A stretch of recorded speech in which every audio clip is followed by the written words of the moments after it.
Some people watching this video should aggressively convert to Roth IRAs. Others should simply accept RMDs and never look back. The difference between the two? Well, it's probably not what you think. If you watch a lot of retirement YouTube like I do, you'd think that RMDs are this retirement disaster waiting to happen. This tax time bomb that's going to blow up in your face the moment you turn 73, and every retiree is universally affected. The message is always the same, right? RMDs are bad and Roth conversions are good. And honestly, I'm as guilty as the next guy. There can be a lot of value in Roth conversions for the right person, but here's the truth you're not going to hear anywhere else. Not everyone needs to fear RMDs. Not everybody needs to do Roth conversions, and not everybody needs to obsess over the perfect RMD. So in today's video, I'm going to show you the real reason why you might choose Roth conversions, but more importantly, I'm going to show you the 3 types of retirees that could potentially ignore Roth conversions entirely. And then I'm going to cover 2 scenarios that most retirement videos completely leave out when they're talking about RMDs, and that's the widow's penalty and the inherited IRA problem. If you're new to the channel, my name is Ben Brandt. I've been a retirement planner for almost 20 years, and I want to help you have an even better retirement. Now, before we dive into all of this, let me save you some time and maybe a lot of mental energy. If your traditional IRA balance is under $500,000 or so, your RMDs, that's required minimum distributions, the annual amount that you're forced to remove from your IRAs at either age 73 or 75, depending on your birth year. If all the IRAs and 401ks in your portfolio are $500,000 or less, well, your RMDs are probably going to fit comfortably within the standard deduction and the 12% tax bracket. RMDs are unlikely to really spike your income later in life into a tax zone that most people would say is pretty painful. So it doesn't mean you should ignore planning entirely, but the RMD versus Roth conversion debate is really more critical for people with balances north of $750,000 or $1 million or more. So if that's you, this video is likely to save you some time, money, or math, or maybe all of the above. Now, I talk to CPAs and tax-savvy retirees all the time who say, Ben, it's the math that matters the most. And they're partially right. The math absolutely matters. But the math only starts to matter once you've figured out who you are as a retiree, because RMDs don't hit everybody the same way. To understand whether RMDs are a problem for you, you need to know what the RMD age really represents. When you reach RMD age, either 73 or 75, depending on your birth year, meaning if you were born before or after 1960, you've reached that midpoint of retirement. If you retire roughly at age 60 and die roughly at age 90, that mid-70s really is that halfway mark. And by that halfway point, something pretty important has happened. You've survived sequence of returns risk, or at least the worst parts of it. You've bridged the expensive pre-Medicare years. You're already on Social Security. All those items are locked in. And you lived through enough retirement to see what normal really looks like. And you're not as surprised by the surprises anymore. That midpoint creates a psychological shift. And that shift determines whether or not you should convert to Roth IRAs or simply accept RMDs as part of your normal spending plan. By the midpoint, you're going to understand what your portfolio is and what it feels like to live off of your savings. You're going to understand your benefits, and that fear of running out of money that's kind of ever present early on in retirement. Well, based on me doing this for a really long time and for lots and lots of people, that fear has largely left the building at this midpoint. So it is then at this midpoint that I see retirees fall into one of 2 groups, broadly speaking. Group number 1 says, I want to maintain control. I don't want the IRS forcing a spike in my income from RMDs. Group number 2 says, you know what, forced income might actually fit my lifestyle and my values. I want, or maybe I need my hand forced to spend more money. I want some accountability, and RMDs really fix that bill. They want some forced income. So let's look a little bit into both. Group number 1 is the control seekers and the retirement tax gamifiers. Some retirees just can't stand the idea of being forced to take income that they didn't choose. And many of them enjoy squeezing the maximum efficiency out of their retirement plans. For them, the IRS forcing out withdrawals larger than their lifestyle needs kind of feels like the opposite of freedom. These retirees are control-oriented, tax-sensitive, budget-aware, and often retirement planning hobbyists, and they're worried that forced income that they don't need might break their plan. These are the people really that benefit the most from Roth IRA conversions, especially during that first decade of retirement. What they want is predictability and proactive tax decisions, and they want an RMD that never exceeds their desired spending. For this group, Roth conversions, or spending more money sooner or retiring sooner, are really the tools that help them move towards a perfect RMD, which we define as the point where your RMDs are equal to or less than what you're going to take out for your retirement budget anyway. It's self-satisfying.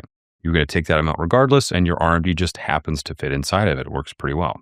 So these retirees convert not because RMDs are bad, but because they don't want any surprises and they don't want to overpay the IRS. We'll also talk about the widow's tax in a moment.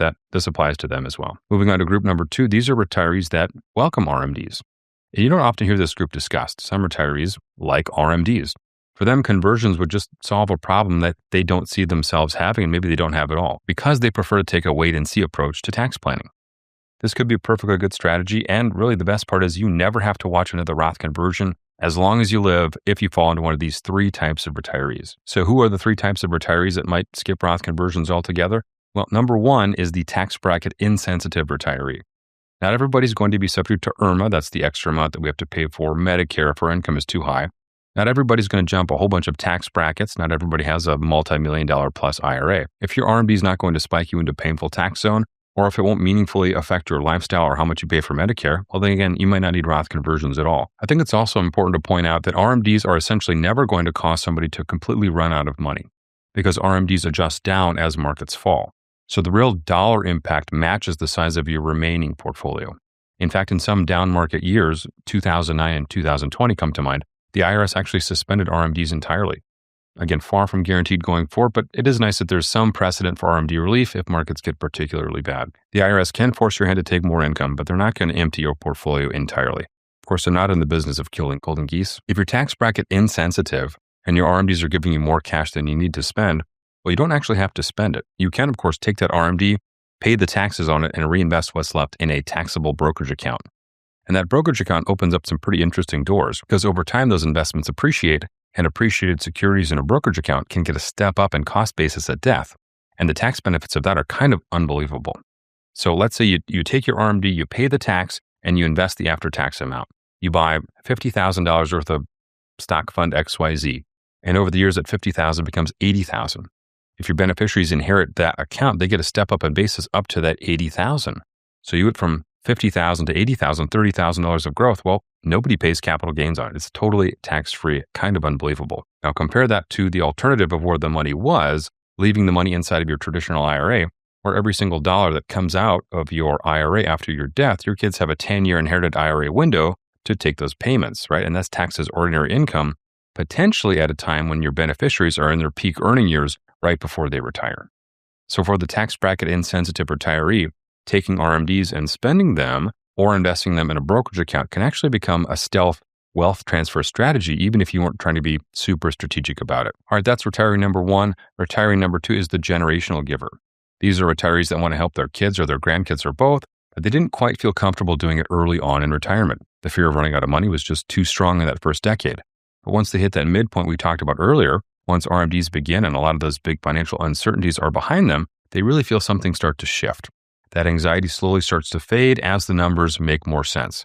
They've been living off of their portfolio for a while, and suddenly a forced lump sum is arriving in their checking account every year, whether they want it to or not, and each year that amount generally increases, either due to you getting a year older and the RMD table is changing, or your account balance goes up, or both. So for many super savers, that forced income feels like something they've been waiting for without even realizing it, and that's permission. Permission to give and to share and to start moving money to the next generation while you're still alive and able to watch your family enjoy these gifts. I was talking to a client recently, a couple in their late 70s, and they told me that they use RMDs to provide stipends to keep their grandkids in college. It took them a while to feel comfortable spending the money that way, but once they did, they were glad that they started. And another comment on a recent video really stated it beautifully. They said RMDs are really just permission from the IRS to super savers to spend your money because you're running out of time. And that message hits home for a lot of people. Now, the gifting rules are really much more flexible than I think a lot of people realize.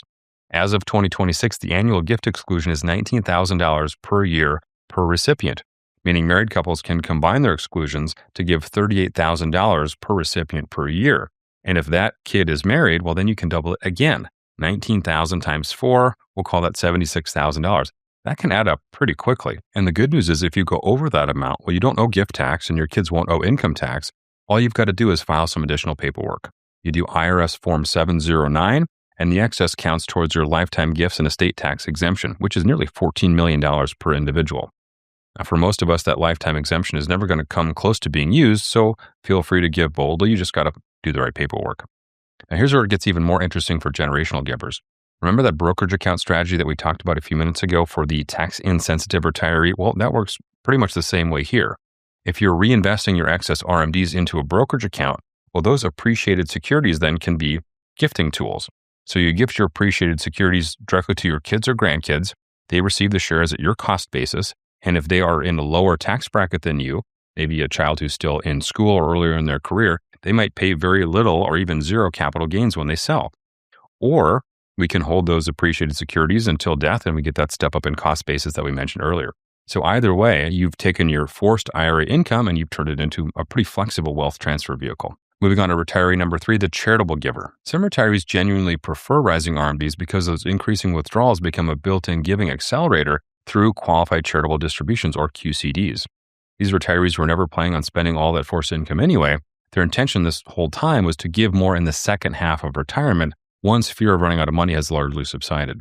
The RMD simply nudges that giving forward. Now, if this is a new term for you, if you're not familiar with QCDs, qualified charitable distribution, it's a gift that you make directly from your IRA to the qualified charity, and you can start doing it once you're 70 and a half. So the charity receives that full amount of your distribution, and for you, that distribution is non-taxable. It doesn't show up as income on your tax return, and then it satisfies your RMD dollar for dollar. So $1 of QCD satisfies $1 of RMD. So for example, if you withdrew $100,000 from your IRA this year and you gave $25,000 directly to charity through a QCD, only $75,000 shows up as taxable income. It's really as if that $25,000 never existed as income. As of current rules, individuals can give up to $111,000 per taxpayer per year via QCDs, and that number is now indexed to inflation. I always want to point out an important clarification about giving to charity for tax purposes. You can never come out ahead by giving money away to charity. If you donate $100 to charity and your effective tax rate is 25%, yes, you avoided $25 in taxes, but you still spent $100, meaning we went backwards in our net worth by $75. You're not making money by giving away money, right? You give to a charity because you care about the mission, because it aligns with your values. And if we get some tax relief in the process, that's great, but really don't let the tax tail wag the investment dog. Really, we can apply that same logic to our home mortgage and basically any other deduction that we can purchase. We want to not be in the business of doing that, but if we get a little tax benefit from giving to charity, it just sort of helps the process along. We don't do it just for the tax benefits. Now, for the charitable giver, there's another strategy that layers on top of this, especially if you're also reinvesting some of those RMDs into a brokerage account like we mentioned earlier. Again, over time, those investments appreciate, and you can donate appreciated shares directly to a charity or to a donor-advised fund. When you gift your appreciated stock to charity, again, you don't pay capital gains on the appreciation, and you may get a charitable deduction for that fair market value. A donor-advised fund lets you combine multiple years of giving into a single tax year, and that can really help you clear the standard deduction if you are a household that actually can itemize. For the 2026 tax year, individuals age 65 or older receive a higher standard deduction, combined with an additional $2,050 for singles and $1,650 per spouse for married couples, plus a potential new $6,000 senior bonus deduction, up to $12,000 for couples if they meet income requirements. So for a single person over 65, that total deduction can exceed $24,750, while married couples filing jointly could see over $48,300 in 2026. So it's a high bar to jump over, but there's a lot of money available there. Also of note for the charitable retiree beginning in 2026, there is a special above-the-line charitable deduction. We've seen this in previous years. It's kind of an off and on thing, but it allows non-itemizers to deduct up to $1,000 for single filers and $2,000 for married couples filing jointly for cash donations in addition to the standard deduction. If you do find yourself as one of those few people who itemize, there's a new 0.5% AGI floor that applies, meaning only donations exceeding 0.5% of AGI are deductible. And if that last part sounds confusing, well, it is confusing, but it's pretty similar to how the deduction for health expenses can be calculated. There's like a table ante. You've got to jump over this amount for any bit to count. So the charitable giver really has two powerful tools: QCDs straight from the IRA for current year giving that reduces your taxable income, and donating appreciated securities from a brokerage account for additional giving that avoids capital gains entirely, either by giving directly to the charity or by funding a donor-advised fund if we want to clump multiple years of giving together. Now, everything we've talked about so far has been about you, your tax brackets, and your lifestyle. But there are really two scenarios that most RMD and Roth conversion discussions largely overlook. And for a lot of people, those are really the two strongest reasons to convert to Roth IRA. One of the most overlooked pieces of this RMD puzzle is what happens when the first spouse dies. And this is a pretty big deal. Thus enters the widow's tax. When you're married and filing jointly, your tax brackets are roughly double what they are for a single filer. Your standard deduction is doubled. Your IRMA thresholds for Medicare are doubled, right? Your marginal brackets are doubled. You've got doubled the tax square footage really in all directions. But when one spouse passes away, that surviving spouse shifts from married filing jointly to single filer status. And what happens is everything I just mentioned gets cut in half. Standard deduction, your IRMA brackets, and your marginal brackets, the big three like I mentioned. But your income, well, that doesn't necessarily drop by that same factor by half. Your Social Security benefits get smaller. Sure, that smaller benefit goes away, and some expenses might decrease, but the RMDs don't really care that you lost a spouse. They're based on your account balances, not your overall expenses. And depending on how your accounts are structured, the surviving spouse may now be responsible for RMDs on both their own IRA and the inherited IRA, now all squeezing through that single filer bracket. So now that same income that fit pretty comfortably into one bracket as a married couple now lands in a much higher bracket as a single filer. As they like to say, we start retirement as Creedence Clearwater Revival, and we end retirement as John Fogerty. So this is one of the strongest reasons to do Roth conversions, especially in those lower income years, potentially in your 60s, or at least more flexible income years. By converting now at lower rates, you're reducing that pile of forced income that will hit that surviving spouse at those compressed single filer brackets. You're not doing it because you're afraid of RMDs necessarily. You're doing it to protect the person that you love the most from a tax hit that they may or may not see coming. The other scenario that gets overlooked is the impact on your heirs when they inherit an IRA. Under the Secure Act, most non-spouse beneficiaries now have just 10 years to empty that IRA that they inherit, and that 10-year clock starts ticking during what are often your children's peak earning years. So let's say you leave your children $1.5 million in an IRA. Well, they have to liquidate that entire IRA within a decade. And if they're in their 50s and they're earning good incomes, well, that inherited IRA then is going to stack on top of their existing salary. They could be paying higher federal rates than you are currently, plus state taxes, on money that maybe could have been converted at lower brackets. So now that you understand a bit more about RMDs versus Roth conversions, if you'd like to learn more, you might be interested in our Retire Ready Blueprint. Click the link below to learn more, and I'll show you how we can optimize RMDs versus Roth conversions for your particular plan. And if this video helped to make your retirement even better, go ahead and let the algorithm know by clicking that like button, and I'll see you on the next one.